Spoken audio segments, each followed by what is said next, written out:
Good afternoon. It's my pleasure and privilege to be a co-presenter for the Dr. Deborah Hettinger lecture series. Dr. Hettinger and I were colleagues and close friends, and we came at the same time to Texas Lutheran. Dr. Hettinger founded the modern molecular biology department at Texas Lutheran, and she was an authority on what we're going to be talking about today, fat. So it's my privilege to be able to give this lecture on childhood diabetes and obesity with my friend and colleague, Pete Silvius, who is an alumnus of Texas Lutheran. Moreover, he was a distinguished alumnus. He currently serves as Director of Outdoor Education and Physical Education at the Seguin Independent School District, and is the sitting president for the Texas Association for Health, Recreation, and Dance for the state of Texas.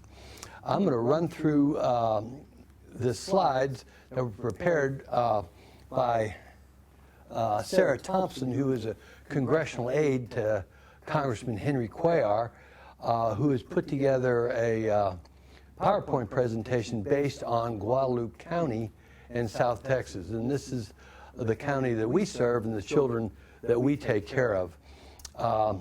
As many of you know, that we have a pandemic. And what's a pandemic? A pandemic is a worldwide epidemic. This pandemic just doesn't stay to Guadalupe County, but it's all over the country. We're seeing this in India and China, in third worlds, and we're going to make some references to what we think the reason is. Right now in Guadalupe County, more than 70% of the students in the district are overweight or obese. So this overweightness leads to something been termed as metabolic syndrome. And metabolic syndrome is the beginning of the obesity type 2 diabetes index. Typically we'll see body weight 2 standard deviations above the norm. We'll see the beginnings of high blood pressure. Fasting glucose levels are a little high. And then this goes into full-fledged obesity and then eventually into type 2 diabetes.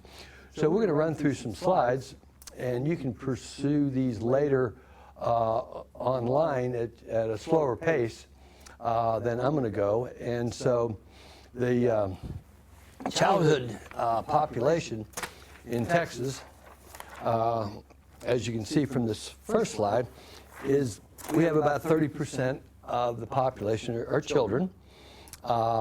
So diabetes now is a chronic disease, and it affects the eyes, stroke, heart attack, kidneys, and a variety of other abnormalities. This population of children are very susceptible to this because of risk factors of sedentarism, the act of being sedentary, the proliferation of high fructose corn syrup and foods that are unhealthy, and a lot of screen time. More importantly, as Pete is going to mention, a lot of times there's no places for children to play or to walk. Most of our playgrounds have been built coming out of a 50s or 60 miles with our jungle gyms, teeter-totters, swings that are called obesogenic playgrounds, as opposed to soccer fields, walking trails, kayaking, mountain biking, and those kinds of issues. If you can see from this slide, this is 20 years ago, it was an unknown child. We find out now that this is not an unknown child, and our first care providers, our school nurse and our health and physical education teachers are having to deal with this. Now we can use some fancy measurements, or we can just look at waist size. If you have a 5th grade child and he has a 40-inch waist size, hand size, then you don't need to know how fat he is. You look at the child and you determine that the kid's at risk. We see this, and these data are about 8 or 6 years old, but the trend is continuing upward in the number of people that are diagnosed with this particular anomaly. This is breaking our proverbial medical bank. $116 billion in diabetic care. When I first came to Texas Lutheran, Seguin had one dialysis unit in the hospital, so one person could be dialyzed at the time. Now we have 4 dialysis clinics, each have 20 patient populations. So we have this huge waiting list of kidney disease, which is a manifestation of this disease, the underlying disease being atherosclerotic, infiltrative disease of different arteries. So we can see from this slide here that on the right side of your screen, that from 2002 to 2007 and now to 2017, this population of sick individuals is rising. What are the risk factors for atherosclerotic, cerebral vascular, cardiovascular, and renal disease? 5 major risk factors, one of which is high blood pressure, obesity, low levels of physical activity, tobacco use, and we don't say smoking anymore because nicotine is addictive both in the smokeless form and in the inhaled vaping form. I might add that we have a clinical affiliation with the University of Texas School of Public Health, the Michael and Susan Dell Center for Healthy Children. We're doing a clinical trial on a vaping curriculum for children. The other major disease I'd like to bring to your attention as a concomitant comorbidity with this particular problem is dental caries. We have a significant number of children with oral mouth disease and with no ability, financial or otherwise, to get preventative and immediate help dealing with this. The deciduous teeth the baby teeth are initially dealt with, but as we get into the junior high and high school, we have kids that are losing up to 4 to 8 permanent teeth in a 2 to 5 year period. This is a problem. This is a huge problem. So type 2 diabetes is different than type 1 diabetes, and type 1 diabetes is called insulin-dependent diabetes. Insulin-dependent diabetes is we thought to be an autoimmune disease where for some reason an invading organism affects the islet of Langerhans cells in the pancreas and reduces the ability of those cells to produce insulin. Therefore, we don't have enough insulin to take the glucose to the cell membrane and get it into the cell to make adenosine triphosphate. In a former lecture that we did several years ago, we went into some more of the molecular mechanisms, and I'll refer you to that in the archives of this Hettinger series of that. Type 2 diabetes is what we're talking about. The person makes insulin, but the cell is refractory to be able to get insulin into the cell due to, once again, something called a GLUT4 transporter.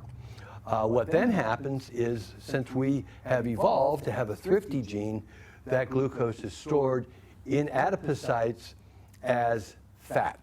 We have an inordinate ability to store fats. Not only do the cells hypertrophy, but they hyperplace and they proliferate. So we have this storage of energy that at one time, when we were pedestrian humans coming down to hunt buffalo from the plains of North Dakota, we needed that extra fat to survive. Now, with the excess calories, statistics of 4 to 5 cans of soft drink a day for middle school kids in the San Antonio district is incredible. So we have these issues. The foods that kids are given, the reward of candy and soft drinks and cookies, add to this problem. Put that on top of FaceTime on televisions and computers and the low level of physical activity. We have a pandemic, if it were. We're going to go through some more slides that, once again, what does obesity cost us? Now, $147 billion. So right now, I am going to finish my remarks giving you the statistics and the national importance to my colleague, Pete Silvius, who's going to talk to you about how we've been able to put boots on the ground to impact kids in an everyday, not only in school, but within the community. So it's my pleasure to introduce my colleague and friend and distinguished alumnus, Pete Silvius. Well, thank you, Dr. Squires. And Dr. Squires is very modest about his involvement with this, but he has been, from the get-go, involved with all of these efforts as well. It's fun to be here with you as an alumni and a friend, and just goes to show how important the relationships are at TLU. So 20-some years later, we still interact with each other on a weekly basis, which is really exciting. So we're going to take all of the information that Dr. Squires had talked about and all of those frightening statistics and talk about what we can do to make a dent in this problem. It's a big problem, but we've got some steps in place that I think are working towards that effort. So we're going to start by talking about a little review of what Dr. Squires mentioned. So in 1994, I was at TLU as a student in 1994, and when we look at the obesity trends at that point, Texas is falling in between 15 and 19%. And that in itself is not great, especially when you look at where we're sitting nationally. But when it gets even more frightening is when we look at 2010. So 2010, we've doubled that statistic for adult obesity. And I see that obesity as being symptomatic of lack of physical activity. But I also see it as being one of our barriers for physical activity. So we've got a double edge on this. And so let's talk about what we're going to do. So if we look at this in a real simplistic form, I think this cartoon helps us to illustrate that. So eat less, exercise more, and obviously that's much too simplistic, but it does get us thinking about energy in, energy out, and that's an important place to start from. So let's look at this next slide. I think that this is probably graphically the best depiction of what the solution is. And if you look right here in the center, strengthen schools as the heart of health. That's how we can change the world. We've got this common ground where everyone in the town comes together, and that's the school. So any aspect of trying to make a improvement in a lifestyle should be started there. Any intervention should be kicked off in the school system. And we're gonna hit all of these different aspects that are illustrated in this graphic, particularly the physical activity, integrating physical activity every day and in every way. So let's look at what our foundation for success is in Seguin. Like I mentioned, Dr. Squires has been very involved with us from the get-go, and we have a very strong school health advisory council. And so I want to look at what that means. So a school health advisory council was mandated in the 90s, and it started out as being the sexual health curriculum advisory group. And at that point, it really had just that singular function. Since then, the SHAC has been used as the committee to handle all sorts of other legislation and is now encompassing all areas of health. And so let's look back at this. We have a coordinated school health curriculum that is involved with our SHAC. And so what does that mean? Well, through legislation, it has been mandated that coordinated school health be implemented on all grades K through 8. And what coordinated school health means is that just like the graphic was depicting where we need the community involved with all aspects of improvement, the coordinated school health is going to coordinate all aspects of the school campus. And Dr. Squires was very involved with pushing this legislation through, creating the template to make sure that everything that we felt like needed to be included in coordinated school health was there. And it really gives us a great template to work from. So here are the 8 components of coordinated school health. So we have health education, physical education, health services, nutrition services, counseling and support services, healthy school environment, health promotion for staff, community involvement. So those 8 components are what define coordinated school health. So again, when we look back to this graphic on the community model, very similar approach. So here we're integrating all of the aspects of the community. The coordinated school health is all of the aspects of the school community. Now let's dive in a little deeper to physical activity in every day and every way. Dr. Squires mentioned how important it is to us that we're promoting physical activity not only to help remedy some of those symptoms of lack of activity like obesity and diabetes, but also it's going to strengthen our town. An active and vibrant community is going to be economically stronger, it's going to be safer, and so all of those things come into play. So when we start thinking about what we're going to do for physical activity, we always want to reference what are best practices. And we have 7 strategies that have been defined for us from the physical activity plan. And the National Physical Activity Plan, we're constantly referencing back because this is evidence-based practices, just like Dr. Squires mentioned. This is how we can make things happen in Seguin. A lot of these things we were involved with in helping to shape the strategy, but it also is a guiding light for us. So let's take a look at what that looks like on the ground. So first thing we want to do is we want to build a supportive culture for physical activity within our school campus. And so happy, healthy teachers, they're going to create healthier schools. We need to be modeling this. And the same thing that happens at Seguin ISD campuses can and should be happening at TLU campus. And so what we've done is we've created free fitness opportunities for staff. And so we have Zumba, we have kayaking activities, and we get all of that information out through a newsletter that comes out bi-monthly, and that newsletter is going to not only give facts about nutrition, things that teachers can do in their classrooms, but it also is going to help them to shape their personal lives. It's important to us that we're constantly thinking about the end game, and the end game is lifelong physical activity. So what is lifelong physical activity? Well, it's outdoor education. When we think about what we do as adults to keep ourselves active and to play, these are the things that we're doing: kayaking, fishing, swimming, climbing. All of those things need to be taught. Those are skills that we need to put active processes in place to teach those things. And so that's what we're doing in Seguin ISD. We're promoting outdoor education in the 5th grade with an outdoor ed program that touches every single 5th grader. We take them on an overnight camping trip. We're hitting it again in high school in the outdoor ed program. And we're hitting it in the summertime, and I'll show you that in just a moment.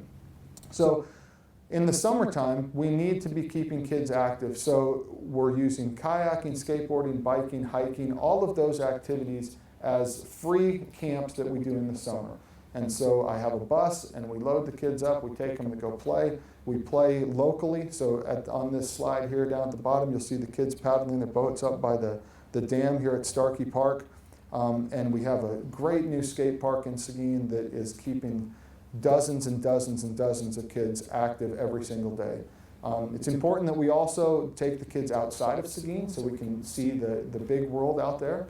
And so we take kids to Enchanted State Park, we take them to Guadalupe State Park, many state parks in the area so that we can refine our skills in a real life setting.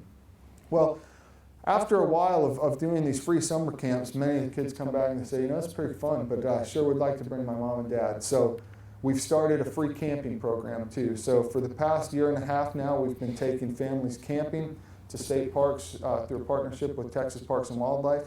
And in this environment, we can teach them camping skills related to how to set up your tent, how to do outdoor cooking, but we can also teach the parents how to kayak, how to mountain bike.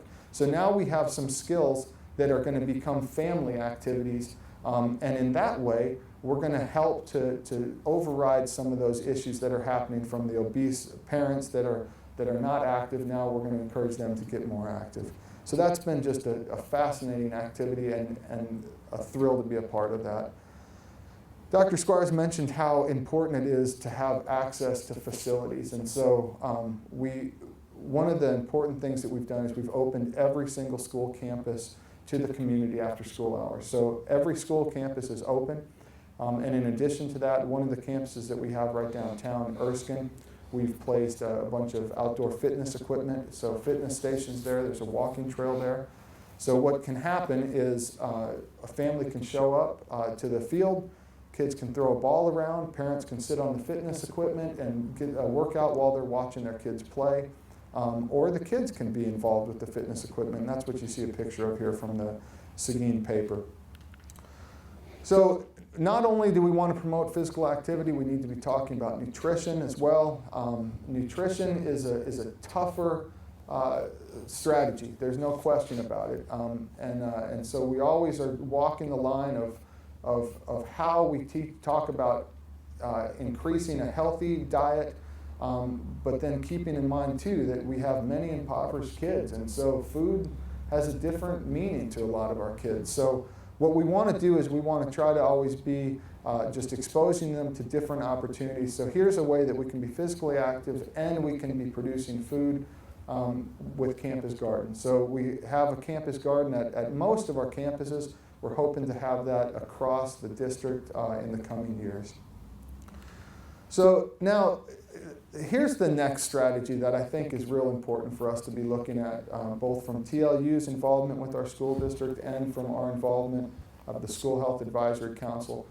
When we think about health just in the silo of student health, we can get in a trap on that. And we definitely need to make strides towards decreasing obesity, and really we need to cut out diabetes. I mean, type 2 diabetes, we need to end that and it's possible. But we also need to keep in mind that our students need to be academically performing at a high level. And what we're finding is that the correlation of physical activity and academic performance is very strong. And so we need to be working on that issue as well. And so this slide, I think, is fascinating because what you have here is you have two different brain scans. One is showing a student that was sitting quietly for 20 minutes. The other one shows a slide of a student that was walking for 20 minutes. They both took the same exam, and the results that they are finding is that the students that are active are performing at a higher level, and their retention of information is faster.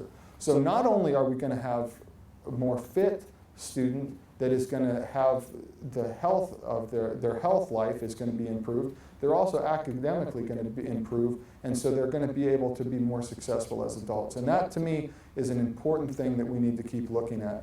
And with that in mind, this next slide is our new coordinated school health model that is called the whole school, whole community, whole child model. And what this one does is it takes into account all of those improvements that can happen academically, and we add to the 8 cycles and we surround it with community. So this is not a process that's going to happen without everyone being involved. So when we look at this, you think about what is the school campus doing to help this? What is the community doing to help this? What is TLU doing to help this problem? So we can't plan to solve any of this without getting everyone involved.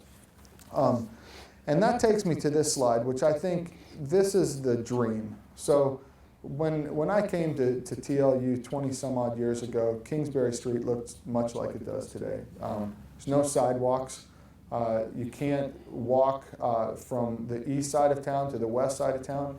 But imagine if we were working in that coordinated model and everyone was thinking about the same type of deal. That what our built-in environment, how does that affect the health of our students? So this is a boulevard approach that Dr. Squires was involved with getting some students at Texas State to help put together this slide. And it flips the idea of Kingsbury Street being heavy on traffic to being a street that can promote pedestrian traffic. So now what we have is we're putting the emphasis on trying to make it easier for students and adults to walk from one place to the next. So active transportation becomes a strategy. And I think if we could be thinking along these lines in Seguin, the town could be night and day different than what it is. And so that's where we need to be going. So let's look at some of the milestones that we've achieved with Dr. Squires and TLU's support. So our first SHAC meeting was in 2006, and Dr. Squires was involved with it way back then. We talked Squires into being the chair of the SHAC for a number of years, and we achieved a great deal with them. We continued partnerships with TLU and Texas State University. You talked a little bit about how important evidence-based practices are. Well, we need the universities involved to help drive that decision making. And then a lot of that foundation work then led to some of these awards. Dr. Squires talked about our National Physical Activity Plan Champion Award. So we were invited to Washington, D.C., and we received an award for our inventions and our activities that are trying to promote physical activity. So that was a really exciting thing. And so, you know, Seguin is on the path to being a better, stronger community. I think that TLU has a part in that, and I think it's important that we continue to push TLU and its community to make these decisions that are going to affect the health and wellness of our whole town. Well, Pete, that's a great overview. We're going to wrap up here. And a couple questions. How important has it been to getting our elected leadership in Seguin, Mayor Kyle and the City Council, involved in this community approach? Could you kind of overview some of the changes that have happened within the last 10 years? Yeah, huge. So, you know, when you think about what is going to make a community safe and vibrant, part of that is being able to be connected by sidewalks. And so one of the things that has been put in place by the City of Seguin very recently, we just had a grand opening just months ago, was a walking trail that's going to connect, and it does, it connects TLU all the way to downtown. And so now what you have is you have the ability for families to not only go out and get a walk for exercise, but they can use that sidewalk for transportation. They can go downtown. And it goes right to the public library. Right Beautiful. to the library, yeah, right to the library. And there's a plan, as a matter of fact, even this week we have a public meeting in San Antonio to try to get funds directed towards to Seguin to connect the path all the way to Starkey Park. And so, and in Starkey Park, there's a walking trail there, and they're kayaking. And there is, yeah. So Seguin has so much potential. It's absolutely unbelievable, the potential that we have for being a fit, healthy community. With the river going right through the town, we have Starkey Park is over 100 acres of possibility. And we just opened another park in town right here close to TLU, Park West, with the skate park, and we have a bike pump track there. So the potential in this town is right there, and I really think that we're going to be in a different place in 10 years than we are right now. Now, Seguin is a unique school. It's been referred to as a Title I school. Would you explain to our audience what that means? Right. Well, so Seguin is a Title I school district, and so that we have a fairly high number of low economic based students. You know, the range is anywhere from 60 to 85%, even 90% at some of the campuses, and those would be students that receive free or reduced lunch, and so those students are at increased risk for diabetes, for obesity. These trends are similar. So, you know, when a student has this many hurdles to cross, it's really a tough situation, and it requires that we as a town are working towards improving their economic base, but also improving their health and wellness, because they're also correlated. Now, you had a partnership with HEB and others for breakfast for the children. Right. Well, we've had several partnerships with HEB. HEB has supplied all of our elementary campuses with salad bars, and so that was a fantastic donation. HEB has supplied our campuses with rowing machines based on a Fit Campus Award that we received. HEB has supported the PE program through additional grants of equipment and funding for different things. So HEB is a great partner and a great example of someone in the community that also sees the importance of building up from the bottom. So all of this has been put together as a team approach. I'd like to wind up with a sincere thank you for our staff here at Texas Lutheran to provide us the opportunity to do this. It'll be available on YouTube, and please feel free to get a hold of Peter or myself if you have additional questions. Staff, thank you for the time, and everybody have a great day and go for a walk.